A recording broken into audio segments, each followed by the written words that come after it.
Grasshopper. On a beautiful summer day, a grasshopper hopped around lazily in the grass. He was warm, happy, and well fed, and he was chirping and singing to himself because life was so good. While the grasshopper was enjoying the day, an ant carried grains and took them to the nest with great toil. On seeing the hard-working ant passing by, the grasshopper invited him to join him and share his fun.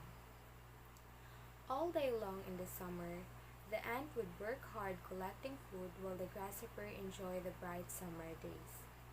The grasshopper would look at the ant and laugh. "Why do you work so hard, dear ant?" he would say.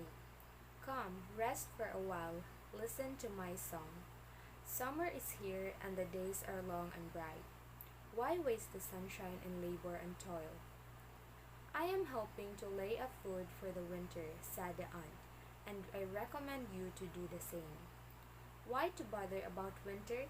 said the grasshopper.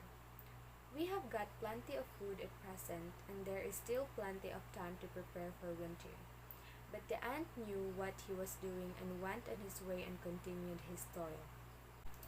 All day long, the ant would work without stop or rest, carrying back and forth from the field, collecting the grains, and storing them carefully in her larder.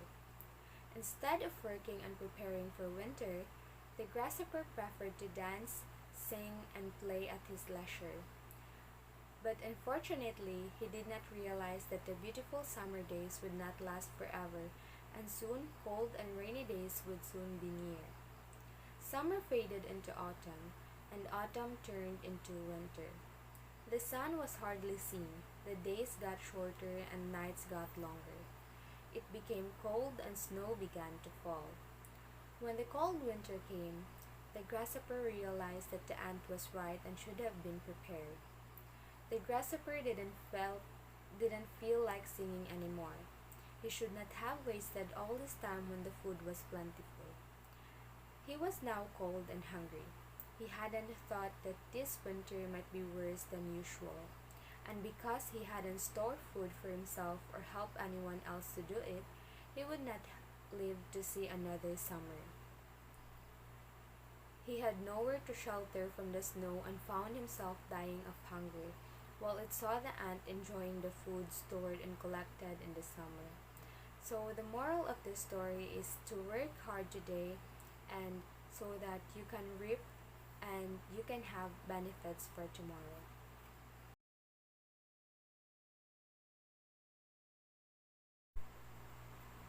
The Stone Soup Story. Once upon a time, there was a poor village filled with people who did not like to share. They locked their doors and windows tight and kept what little food they had for themselves. One day, a stranger passed into the village. He was very tired and hungry from his journey. He stopped at the first house and knocked on the door, hoping there was food inside. The woman opened the door only a tiny crack. "Who are you?" the woman asked the stranger. "I am a tired and hungry traveler," he responded. "Please, may I have something to eat?"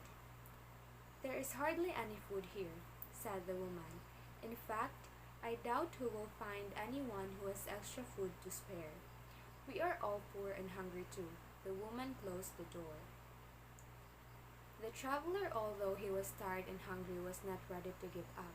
He picked a large round stone from the ground and knocked once more at the door. The lady came to the door again, opening it only halfway. "Yes?" she asked. "Since you are poor like me, perhaps you would like to have some of my stone soup." "Stone soup?" The woman laughed as she looked at the stone in his hand. "You can't make soup from a stone." "I've done it before," replied the traveler. The woman had never seen anyone make soup from a stone before, but since she was hungry too, she invited him in. She then lit the fire and placed a kettle of water on top and opened the windows to let out some heat.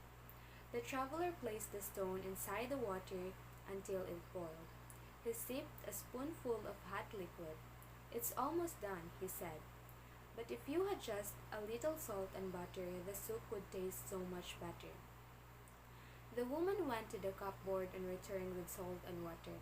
Just as the traveler was pouring them in the pot, the woman's husband returned home. In his hands were carrots and potatoes. "What are you making?" asked the woman's husband. "Stone soup," replied the woman and the traveler. "Impossible," shouted the husband. "It's almost finished," the traveler assured the husband as he tasted another spoonful. "But it would be even nicer if we added some carrots and potatoes." Also hungry, the husband agreed and dropped the carrots and potatoes in the pot. Soon, the smell of the soup drifted out of her house windows and down the lane. One neighbor who usually stayed inside wandered out and followed the smell all the way to the first house, where he heard them talking about the stone soup. "Is the stone soup ready now?" the woman and her husband asked the traveler. "Yes, but it could be even better if we had some turnips and beans," he replied. "I have some," yelled the neighbor who was watching from the window. The neighbor, curious to taste the soup that was made from a stone, returned with turnips and beans.